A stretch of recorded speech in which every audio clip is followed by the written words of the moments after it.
Saya pernah pulang dari Jakarta, pulang khuruj 40 hari. Ini mau nanya apa mau ngasih tahu? Khuruj 40 hari. Naik kapal laut bulan Ramadan kemarin. Oh, sedap ceritanya nih. Rasa-rasa membaca novel Tenggelamnya Kapal Van der Wijk. Ketika malam Jumat pula, saya duduk-duduk di atas kapal itu. Oh, ketemu sama orang Swiss. Panjang ceritanya. Alhamdulillah, lebih kurang 30 apa ini? Hah? Tahu pula kalian dari aku lagi. Bicara sama orang Swiss itu, berhasillah kami bimbing dia syahadat. Allahu Akbar. Down saya membaca. Saya menceramahi orang yang udah Islam. Saya menceramahi orang yang sudah dalam masjid. Ini mereka meninggalkan keluarga, meninggalkan harta, meninggalkan ruko, khuruj fisabilillah, menceramahi orang yang tak kenal Allah menjadi kenal Allah hanya dalam waktu 30 menit. Aku sudah 1 jam ceramah. Yang udah beriman tetap aja imannya gitu. Malu kepada Allah SWT. Alhamdulillah, dia pun bersahadat Pak Ustadz, dan kami kasih hadiah siwak. Dengan senang hati langsung dipakainya siwak itu. Tapi ketika turun, saya kehilangan orangnya. Bagaimana tanggung jawab saya kepada Allah telah mensyahadatkan dia? Maka tadi saya disuruh membimbing syahadat perempuan. Lalu saya pesankan kepada pengurus masjid, catat nomor HP-nya, daftarkan dia ke Mu'alaf Center. Mu'alaf Center artinya pusat mu'alaf, bukan mu'alaf yang bawa senter.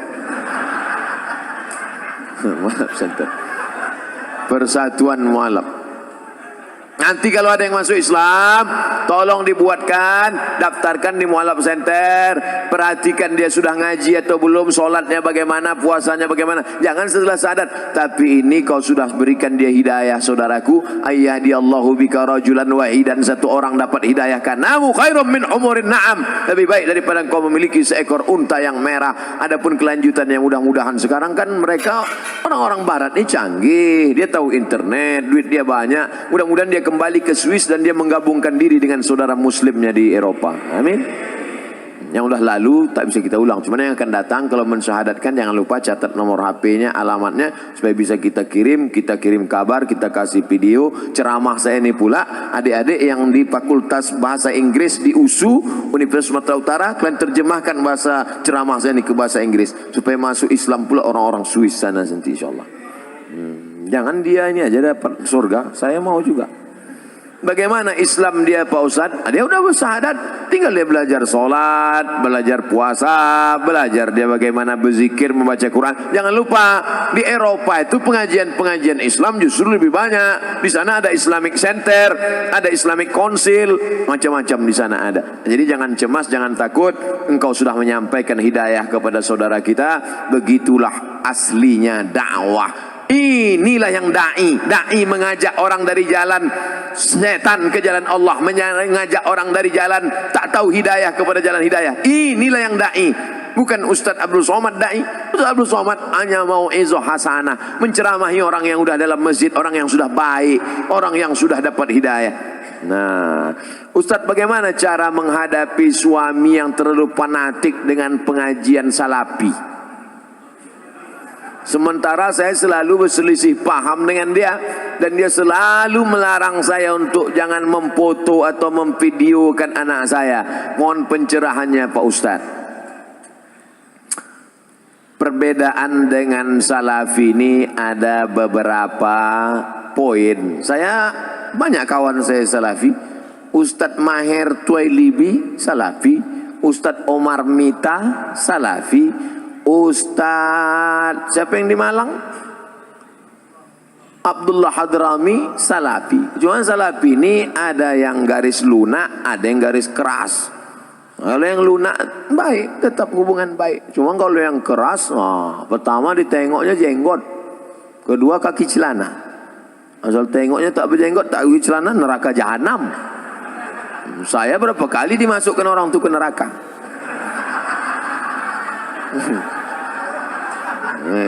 Itu jadi maksud saya jangan kalian pukul rata.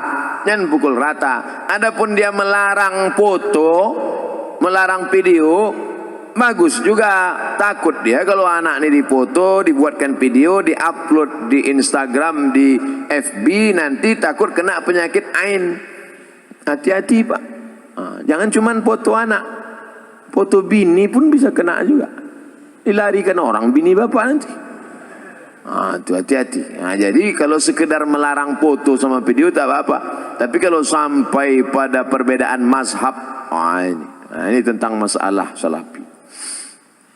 Pak Ustadz, bagaimana hukumnya apabila seseorang terlambat atau tinggal dalam sholat id? La ilaha illallah. Sholat id pun terlambat. Parah kawannya.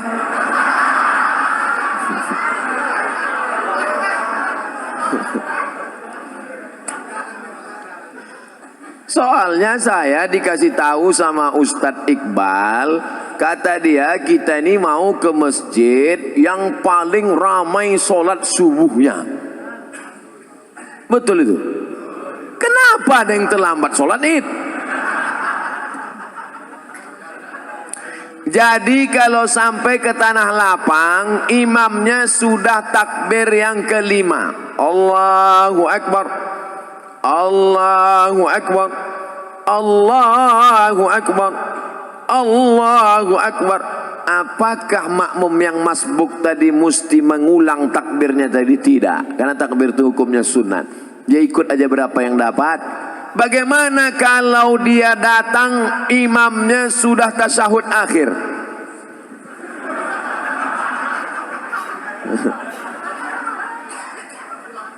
Udah hampir terbuka mulut imam. Masuk dia. Itu imam. Masuk dia. Maka dia habis salam itu tegak, dibuatnya takbir 7 dengan 5. Sendiri dia. Sampai dia ke tanah lapang itu orang sudah habis. Macam mana dia mau sholat Pak Ustadz? Dicarinya tanah lapang lain yang belum sholat. Kau dengar-dengar di mana masih ada yang belum sholat. Kau gaslah ke situ. Ternyata seluruh medan sudah sholat. Maka dalam kitab Induk Fikih ditulis oleh Imam Muhammad Idris Asy-Syafi'i meninggal tahun 204 Hijrah. Kata Imam Syafi'i dalam boleh sholat sendirian. Tapi mazhab Hambali tak setuju. Mazhab Syafi'i dalam kitab boleh sholat sendirian.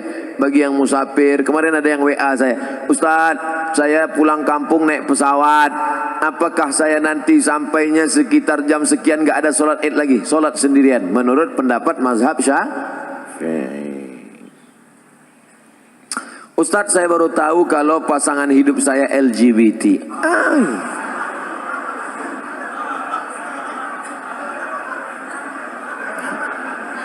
Apa yang harus saya lakukan Ustaz? Mempertahankan atau meninggalkannya?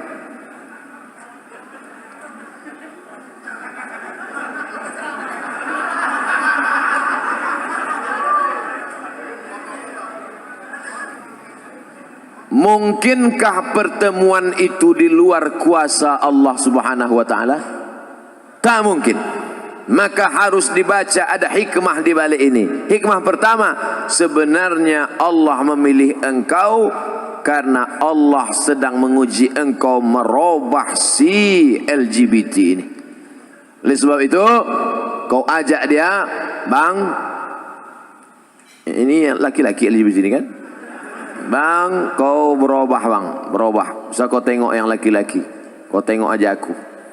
Ajak dia pengajian, bimbing dia ruqyah, bawa dia ke Ustadz Musdar Bustamam LC di ruqyah. Mana tahu dia diganggu jin bencong. Ada. Jangan bapak ibu sangka orang LGBT itu murni karena diri dia diganggu jin. Ada beberapa bencong waktu dibacakan ayat-ayat ruqyah keluar balik jantannya. Oh, apa gitu. Padahal sebelum itu apa gitu.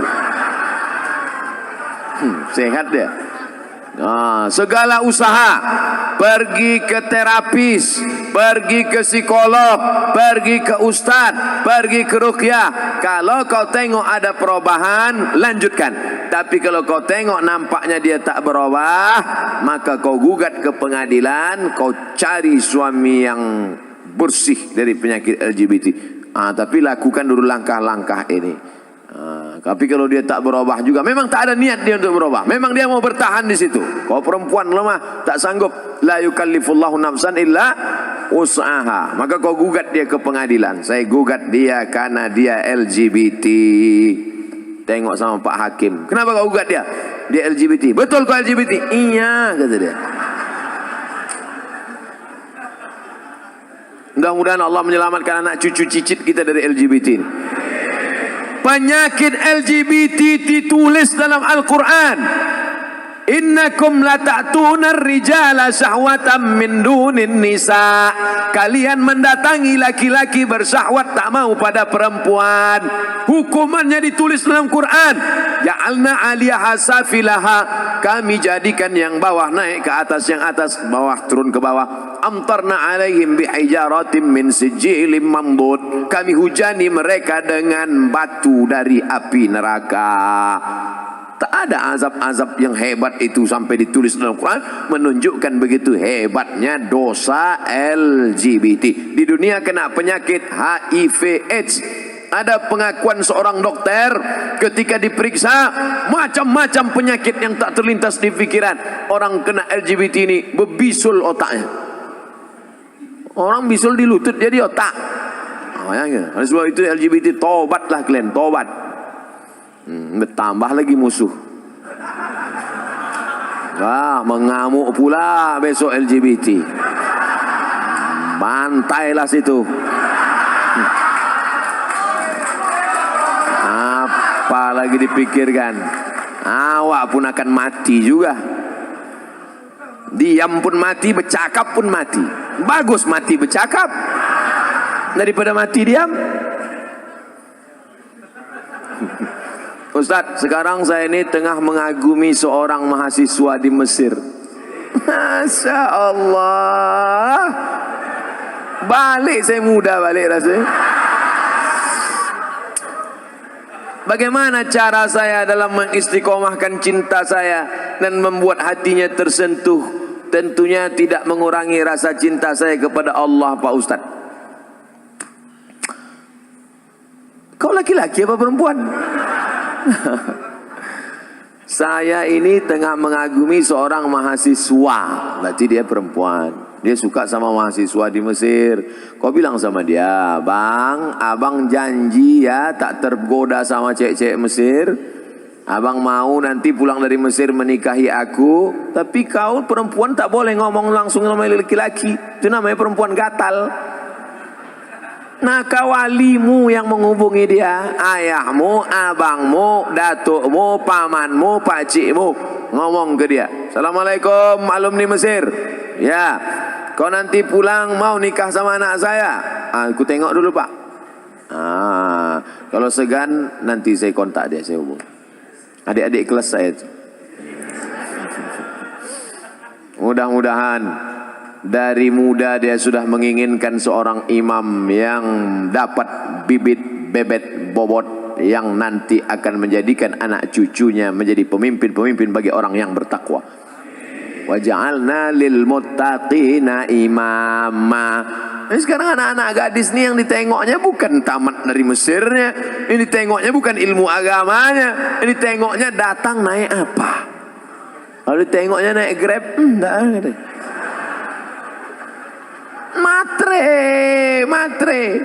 Matre. Nauzubillah.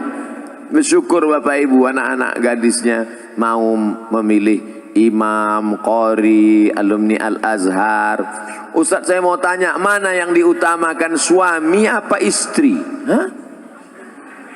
Mana yang diutamakan, suami antara istri atau saudaranya? Soalnya suami saya selalu ini ada kewajiban, hai laki-laki, kalian punya 5 kewajiban pada perempuan. Pertama, kasih dia makan. Pagi lontong sayur, siang capcay, malam tahu saya bahas lagi. Pertama, kasih dia makan. Yang kedua, kasih dia pakaian. Karena sekarang banyak laki-laki yang tak mengasihi bininya pakaian. Kalian tengoklah di mall-mall tuh, kain belum berjahit dipakai, celana kuyak dipakai. Yang ketiga, kasih dia tempat tinggal yang layak. Yang keempat, kasih dia pendidikan. Aslinya kalian laki-laki yang mendidik istri kalian. Ini namanya idgham, ini namanya qalqalah, ini namanya ikhfa, ini namanya... Aslinya laki-laki yang mendidik istrinya. Tapi karena tak sanggup, maka diajarkan kepada guru mengaji. Makan, pakaian, tempat tinggal, pendidikan, perhatian. Banyak perempuan sekarang pakai tumit sepatu 15 cm. Itu perempuan yang perlu perhatian. Tak diperhatikan dia. Itulah ingin diperhatikan orang. Dipakainya tumit sepatu 15 cm. Dia yang makai, kita yang takut. Nengok dia, jatuh. Kalau sudah kau kasih 5 kewajiban, maka gugurlah kewajiban engkau di hadapan Allah Subhanahu wa taala. Itu standarnya. Lebih dari yang 5 itu berarti engkau sudah adil. Gimana laki-laki? Siap memberikan yang 5 tadi? Dah, soleh-soleh semua itu insyaallah. Selamat malam Ustaz. Assalamualaikumnya ada, cuman dia kayak selamat malam. Saya tak mau disebut selamat malam. Iya, malam selamat, besok pagi. Apalagi udah kena lapor kan nih, ngeri-ngeri juga gitu. Iya, janganlah kalian mancing-mancing. Saya hamba Allah Pak Ustaz. Alhamdulillah, sekarang banyak orang hamba harta, hamba kuasa, hamba setan, hamba hantu. Bagaimana cara menjaga sholat agar lebih khusyuk dan tak malas Pak Ustaz? Itu nampak api kan? Kalau nanti terlintas di hatimu malas sholat, bakar jari sebentar. Berapa lama kau tahan? Buatlah. Agak-agak gosong sedikit. Hai tangan, tahan kau masuk neraka nanti tangan. Nama kau nanti nama nerakanya neraka sakor. Masalakakum fi sakor. Kenapa kau masuk dalam neraka sakor? Lam naku minal musallin, karena tak solat. Bakar. Makanya Muhammad Ali kemana-mana bawa mancis.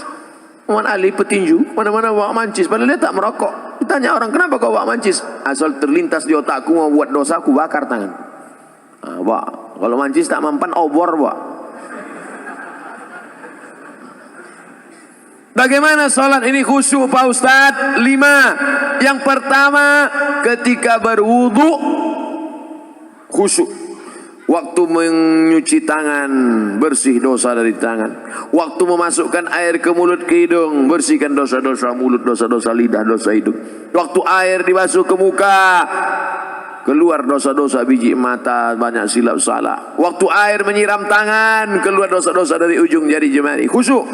Waktu air mengusap kepala, keluar dosa isi kepala yang kotor sampai ke lubang telinga. Waktu air menyiram kaki, keluar dosa-dosa kaki yang dilangkahkan ke tempat maksiat dan dosa. Makanya ketika berwudu itu jangan bercakap. Ini banyak orang di sambil wudu bercakap. Itu aku bilang sama kau kemarin, panjat pinang itu jangan besar-besar kali pinangnya. Modal kita pun tak ada, tapi kau itulah. Pak RT kan udah ngasih, Pak RW kenapa enggak juga? Entahlah, kentutlah sama dia gitu. Itulah maka tak khusyuk. Karena ketika wudhu masih bicara dunia. Lalu dari tempat wudhu ke tempat sholat tak boleh tasbih. Tasbih menggerak-gerakkan. Kerotak. Tak boleh. Tasbih tak boleh. Yang boleh tasbih. Subhanallah. Makanya kalau ada ngajak-ngajak ngobrol tak usah. Gimana kabar Anda? Subhanallah. 3. Ada terdengar azan, jawab. Hayya 'alas shalah. La haula wala quwata. Jangan bicara waktu azan. Siapa yang bicara ketika azan dikumandangkan, matinya mati su'ul khatimah. Begitu kata Syekh Imam Nawawi. Syekh Jalaluddin Abdurrahman As-Suyuti. Hati-hati. Lalu kemudian yang keempat, membaca bukan mutalaah. Mutalaah mulut tak bergerak. Waktu solat itu membaca Allahu Akbar kabira walhamdulillahi katsira wa subhanallah wajhad wajh. Ini banyak orang solat mulutnya diam.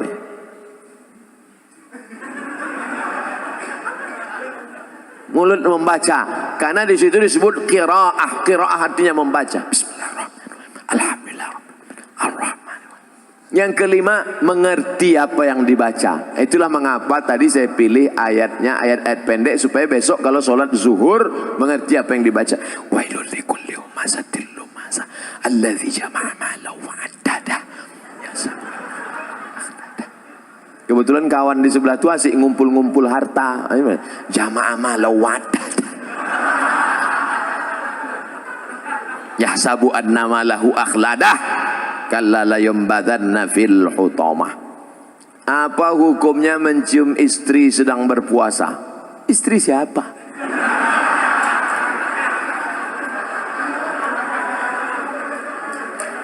Kalau istri engkau yang kau cium maka tak batal. Dalilnya Nabi mencium Aisyah. Tapi kalau dia ihtiyat, hati-hati, takut dia tak bisa mengendalikan hawa nafsunya seperti Nabi Muhammad SAW, maka dia ihtiyat, dijaganya.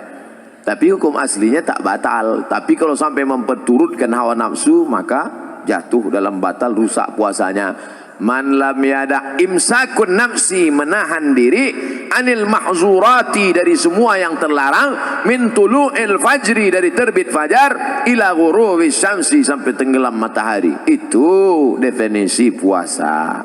Kalau adakah dalil yang menjelaskan tentang tahlilan? La ilaha illallah, la ilaha illallah, la ilaha illallah. Itu artinya tahlil.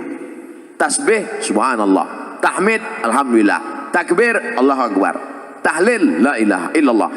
Man halala, siapa yang mengucapkan tahlil, summa ahda thawabahu ilal mayyit, kemudian tahlil itu dihadiahkannya kepada si mayit, orang mati, yantafi'u bihi, pahalanya sampai dan orang mati itu dapat manfaat. Begitu kata Imam Ibnu Taimiyah dalam kitab Majmu' Fatwa Ibnu Taimiyah.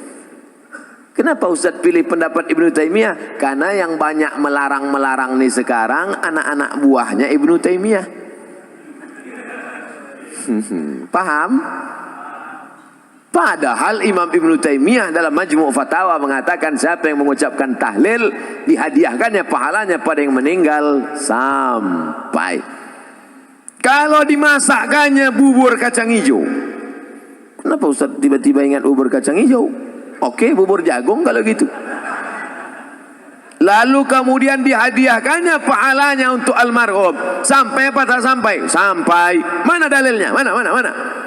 Kata Sa'ad, ummi matat, makku mati. Afa atasaddaqu anha, kalau aku bersedekah pahalanya sampai tak untuk emakku? Kata Nabi, tasaddaq, sampai. Sedekah enggak? Sedekah. Ayu sadaqatu afdal, apa sedekah yang paling afdal?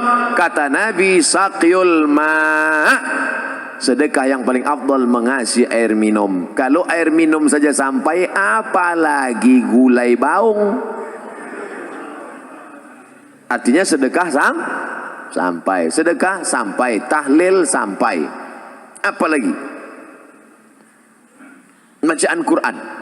Yasin wal Qur'anil Hakim innaka laminal mursalin.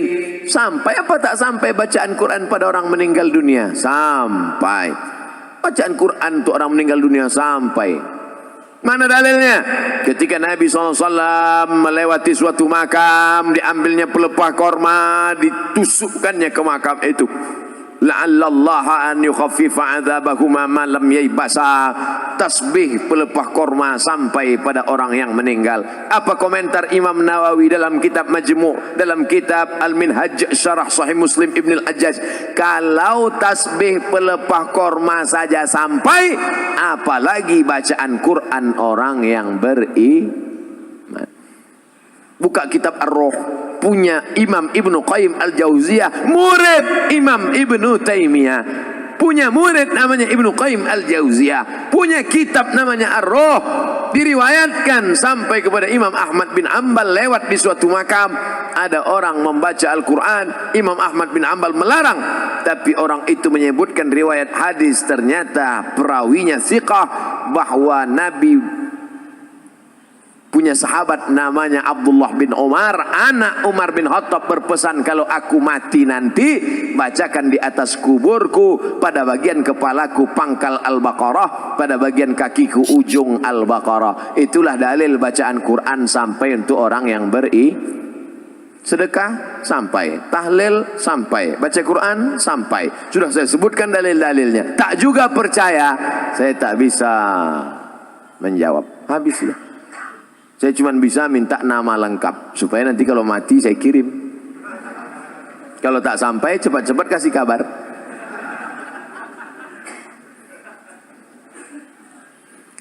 Mengazankan anak baru lahir itu apa dalilnya Pak Ustadz? Nabi mengazankan ke telinga Sayyidina Al-Hasan, anak Fatimah radhiyallahu anha, adzana shalah, bunyinya seperti azan waktu azan salat. Hadisnya disebutkan dalam kitab Sunan At-Tirmidzi. Nama kitab Sunan Tirmidzi, nama lainnya Jami' At-Tirmidzi. Status hadisnya hadisun hasan, hadis paling tinggi sahih, di bawah sahih hasan, tentang mengazankan bayi. Anak saya mengazankan. Allahu Akbar, Allahu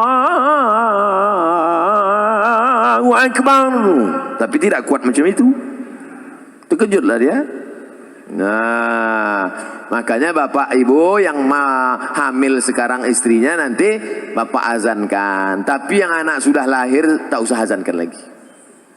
Ini anak udah semester 2. Balik dari sini sebentar. Allahu Akbar. Apanya ayah ini gitu.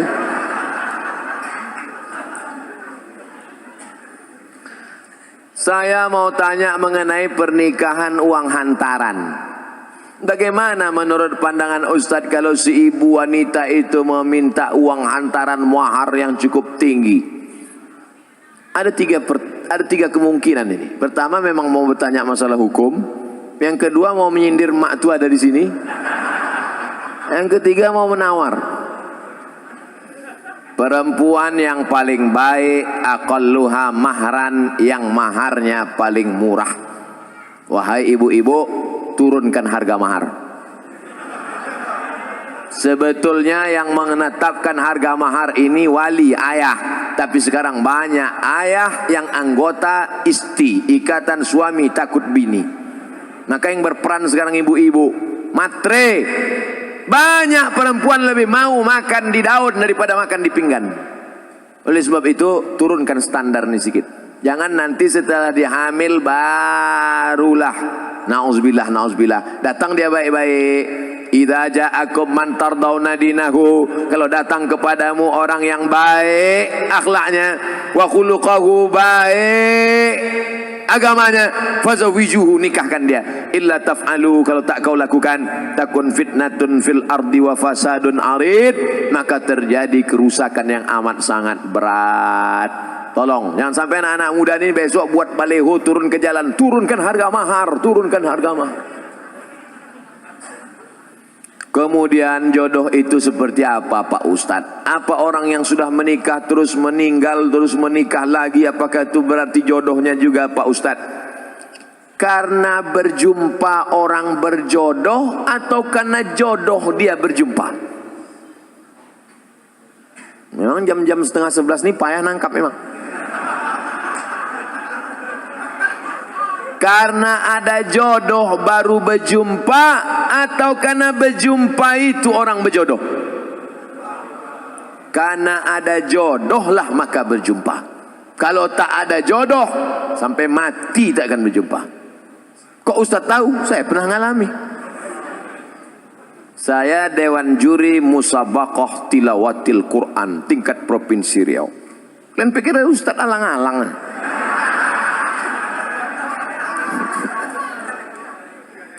Waktu itu belum nikah. Kata kawan saya, Mat, ku carikan kau perempuan qari'ah hafizoh. Kami dewan juri waktu itu. Iyalah, kami pun seminggu kami cari, tak jumpa-jumpa. Setelah saya nikah, tahun berikutnya, pas kami sedang makan nasi goreng, berbisik kawan saya, "Mat, yang kita cari tahun lalu tuh di belakang." Tapi kita udah menikah. Maka kalau tak berjodoh takkan berjumpa. Karena ada jodoh, itulah maka berjumpa. Oleh sebab itu jangan nanti yang laki-laki ini banyak salah jawab ini. Papa kok bisa nikah sama mama? Entah salah sambung. Jawabannya mesti kau katakan, aku tak pernah mencari makmu, makmu tak pernah mencari aku, Allah mempertemukan kami. Ibu itu pun dari dapur, so sweet, kata dia. Karena jodoh lah kalian jumpa. Mengapa Tuan Syekh Abdul Rahman digelar dengan Syekh Silau Laut? Syekh Abdul Rahman lahir di Kampung Rau, sekarang masuk Kabupaten Batubara. Lalu kemudian dia merantaulah ke Kedah, karena orang Batubara dulu biasa naik perahu tongkang kapal laut ke Kedah, bolak-balik, karena orang itu dekat Kedah. Sampai di Kedah belajarlah dia 7 tahun dan ikut lomba silat, menang, bekerja di kerajaan Kedah. Setelah itu melanjutkan pendidikannya ke Tuan Syekh Wan Mustafa Al-Fatani. Fatani sekarang Thailand Selatan, Patani. 7 tahun di Patani. Setelah itu dibawalah oleh Syekh Wan Mustafa Al-Fatani ke Makkah Al-Mukarramah. Belajarlah dia dengan ulama-ulama di Makkah, di antaranya Syekh Hasbullah. Belajar fikih kepada Syekh Ahmad Khatib Al-Minkabawi. Setelah khatam belajar fikih, belajar tafsir, belajar hadis, belajar tasawuf, baliklah dia ke Rau. Lalu kemudian datanglah kerabat Kesultanan Asahan namanya Tengku Adil. Tengku Adil pun mengasih tanah. Wahai Tuan Syekh Abdul Rahman, ini ada tanah. Nama tanah itu Silau Laut. Maka orang menyebutnya tak lagi sebut namanya, tapi Tuan Syekh Silau Laut. Sama macam siapa tu? Tuan Syekh Besilam. Padahal nama aslinya adalah Tuan Syekh Abdul Wahab. Kampungnya di Rokan Hulu, namanya Rantau Binuang Sakti, tempat lahir Syekh Abdul Wahab Rokan. Tapi yang dipakai adalah Syekh Abdul Wahab Rokan. Sekarang jadi Kabupaten Rokan Hulu. Biasa itu. Tuan Syekh mana? Tuan Syekh Fulan, nama kampungnya yang disebutkan. Tuan Syekh Purba Baru, padahal namanya Tuan Syekh Mustafa Husain. Nah, jadi nama kampung yang disebut. Itu maka disebut Tuan Syekh Silau Laut karena nama kampung itu. Apa karomahnya Pak Ustadz? Banyak karomahnya disebutkan dalam buku, ditulis oleh cucunya. Namanya Tuan Syekh Dr. Andus Haji Mansur bin Haji Syekh Muhammad Ali bin Syekh Abdul Rahman, cucunya menulis buku, ditulis pada masa Gubernur Raja Inal Siregar, waktu haul dibagikan buku-buku itu. Banyak karomah disebut situ. Apa motivasi orang memasuki tarekat Sattariyah Pak Ustaz? Tarekat itu sampan. Ada sampannya namanya Sattariyah, namanya nakhodanya Abdullah Sattari. Ada nama sampannya Saziliyah, nama nakhodanya Abul Hasan As-Sazili. Ada nama sampannya Naksabandiyah, nama nakhodanya Bahauddin Naksabandi. Ada nama sampannya Ahmadiyah, tapi bukan yang aliran Ahmadiyah yang sesat. Tarekat Ahmadiyah, nama nakhodanya Sayyidi Ahmadil Badawi. Itu sampannya, tapi lautannya tetap la ilaha illallah Muhammadur Rasulullah. Jadi yang mau ikut tarekat sama aja macam naik sampan, lautnya la ilaha illallah, sampannya macam-macam. Ada yang mau sampan naik speedboat, mau cepat. Ada satu yang naik kapal tongkang kayu, dia mau slow. Kau tak ikut? Enggak, aku mau menikmati laut ini, mau slow aja. Macam-macam. Begitu lebih kurang gambaran tentang tarekat. Tarekat artinya jalan, jalan mendekatkan diri kepada Allah Subhanahu wa Ta'ala. Apa doa anak terhadap orang tuanya itu sampai? Hadis Sahih Muslim. Idza matal insan, kalau orang mati, inqata'a, putus amalnya, illa min salasin, kecuali 3. Shadaqatin jariyah, amal sedekah, ilmin yuntafa'u bi, ilmu yang bermanfaat. Yang ketiga, waladin salihin yad'ulah, anak yang soleh. Makanya kita selalu minta doa, Rabbi habli minas salihin. Saya ingin sekali mendoakan orang tua saya supaya terbuka pintu hidayahnya, karena kami sangat menyayanginya. Doakan orang tuamu di sujud terakhir saat sholat, sunat, tahajud, witir, duha. Tapi jangan pakai bahasa Indonesia, nanti sholatnya batal. Dalam hati saja, ya Allah, ayahku ni berhentilah pakai sabu-sabu.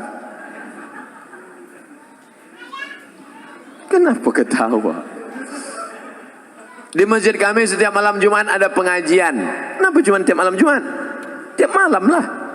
Malam Senin fikih, malam Selasa hadis, malam Rabu akidah, malam Kamis tasawuf, baca Ihya Ulumuddin, malam Jumat stop wirid Yasin, malam Sabtu pengajian akhlak, malam Ahad tablik akbar. Masjid mesti penuh tiap malam, karena kalau tidak kosong masjid. Akan tetapi waktunya dimulai ketika azan solat isya hendak berkumandang, sehingga jamaah solat isya pergi ke masjid lain. Apakah sikap Ustadz itu benar membuka pengajian ketika azan isya berkumandang? Habis solat isya dulu, habis solat isya baru buka pengajian. Kenapa mesti pas azan isya itu? Solat isya dulu, habis solat isya baru buka pengajian. Saya selalu membuka pengajian maghrib. Kalau pengajian di Pekanbaru maghrib. Supaya apa? Supaya orang sholatnya 2. Maghrib berjamaah, isya berjamaah. Karena kalau dibuat isya, banyak jamaah datang lambat. Bahkan diumumkan, jamaah Ustadz udah terduduk setengah jam. Buat pengajian maghrib. Maghrib ke isya. Di Malaysia kami gitu. Maghrib, isya, pengajian. Habis isya, tanya jawab. Efektif.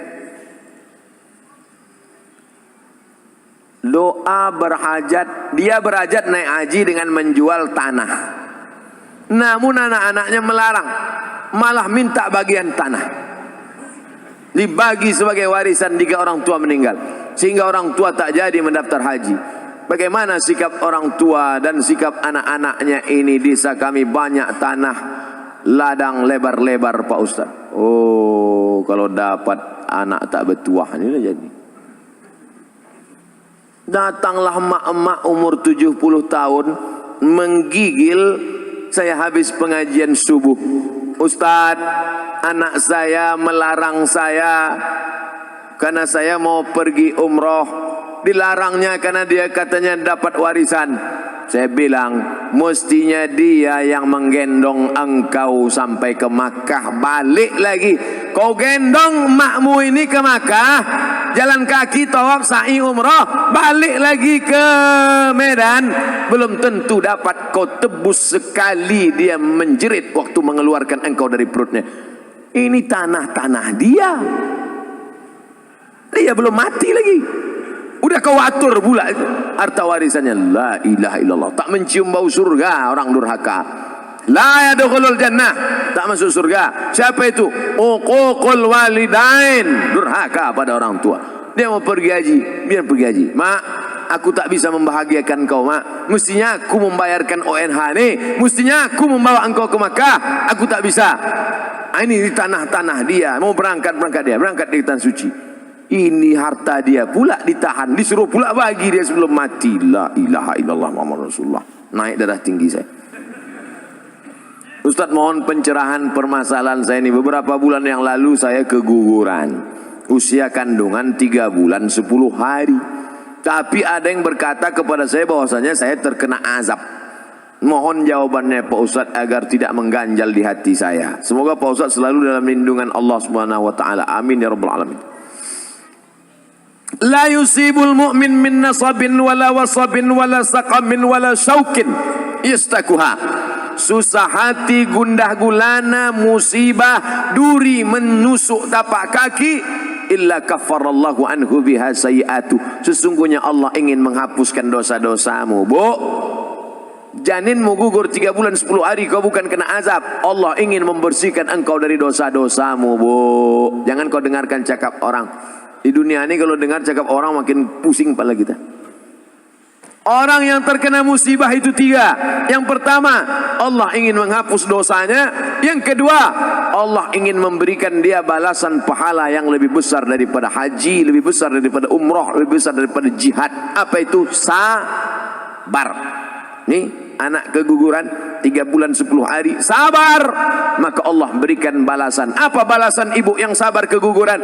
Innama yuwaffas sabiruna ajrahum bighairi hisab. Allah berikan balasan bighairi hisab, unlimited edition. Pertama, dosa ibu diampuni.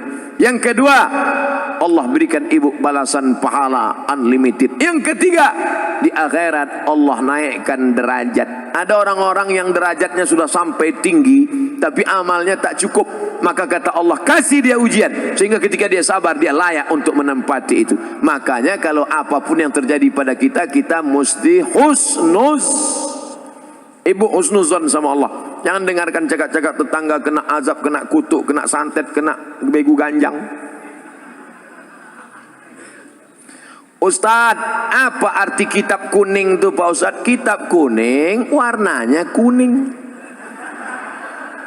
karena 2. Pertama, terbuat dari kertas ubi. Yang kedua, karena kitab itu sudah tua, sudah lama. Istilah kitab kuning itu untuk kitab yang bahasa Arab gundul. Contoh kitab kuning fikih, Matan Takrib. Naik ke atas Fathul Qorib. Naik lagi ke atas,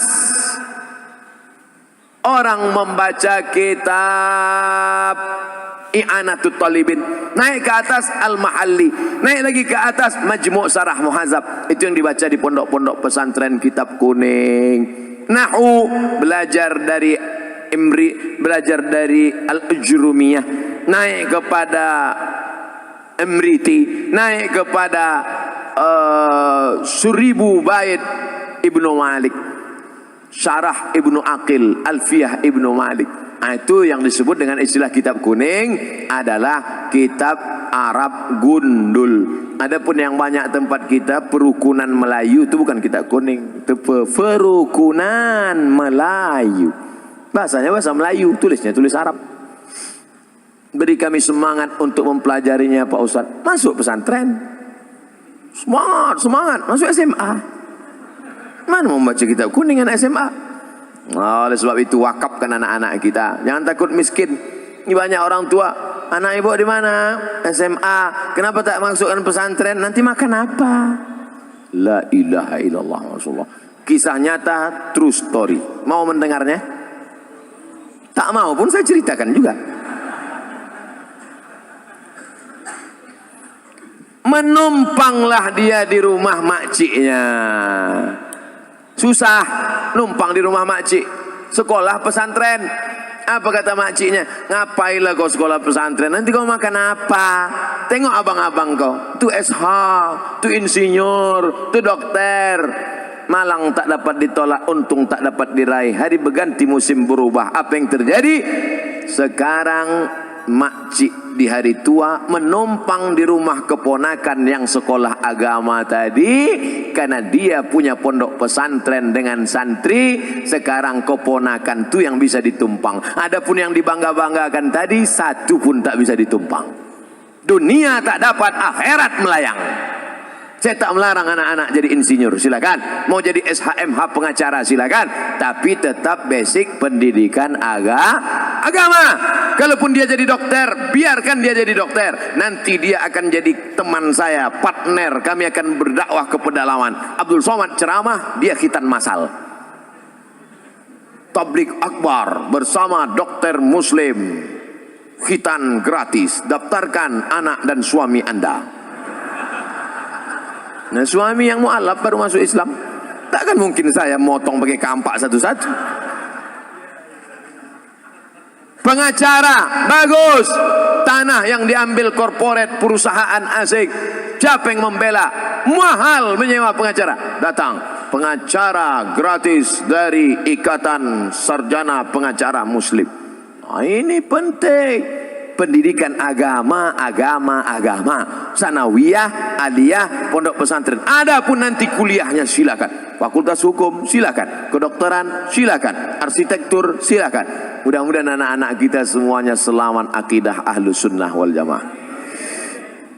Tadi dimulai jam 9, sekarang jam 11 kurang 15, 2 jam kurang 15 menit. Kurang-kurang sedikit, maafkan Allah. Di akhir majelis mari kita berdoa kepada Allah. Doa orang ramai soleh-soleh yang baik-baik ini dikabulkan Allah SWT. Ala hadhihi niyyah wa kulli niyatin salihah. Al-Fatihah. A'udzu billahi minasy syaithanir rajim. Bismillahirrahmanirrahim. Alhamdulillahi rabbil alamin. Ar-Rahmanir Rahim. مالك يوم الدين إياك نعبد وإياك نستعين اهدنا الصراط المستقيم صراط الذين أنعمت عليهم غير المغضوب عليهم ولا الضالين آمين.